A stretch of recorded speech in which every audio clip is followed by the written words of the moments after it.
Eto mga paps, paalala po sa mga magulang dyan. Bantayan at gabayan ang inyong anak kahit pa sapatin nyo silang sila gumagamit ng gadget. Isang bata kasi ang muntik magbigti matapos gayahin ang napanood na video sa TikTok. Nagbabalita si Jenny Dongon. May marka pa ng napulupot na tali ang leeg ng 4 na taong gulang na si Margo, hindi niya tunay na pangalan.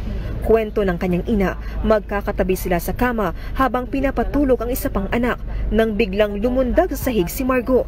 Pero ang ikinagimbal niya ay makitang may nakapulupot na tali sa leeg ng paslit.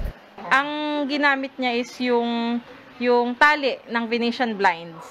So, ang ginawa niya, nirap niya ng 3 beses, tapos nag-jump. So, nung nakita ko siya, sumisipa na yung paa niya. Tapos nakaganyan na siya, wala nang tunog. Agad niya raw tinanggal ang tali at nang tanungin kung bakit ito ginawa ng anak. Nakita niya daw sa TikTok, tinali sa leeg yung bata, tapos ayun, naging multo na yung bata. Aminado ang ina ni Margo na hinahayaan niyang magbabad ng 2 hanggang 3 oras sa panonood ng video ang anak. Mas nagiging aktibo at bibo raw kasi ang paslit na ginagaya pa ang mga dance steps sa TikTok. Pero isang aral daw sa kanilang pamilya ang nangyari. Yes, it's an accident, pero sana na-prevent ko siya.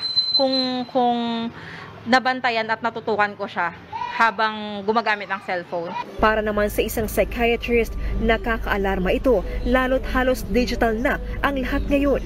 Nauuso na rin daw ang digital babysitter kung saan pinapagamit ng gadget ang bata tuwing nagtatantrums o kaya abala ang mga magulang. Pero may paraan naman daw para maiwasan ang katulad ng insidente na nangyari kay Margo.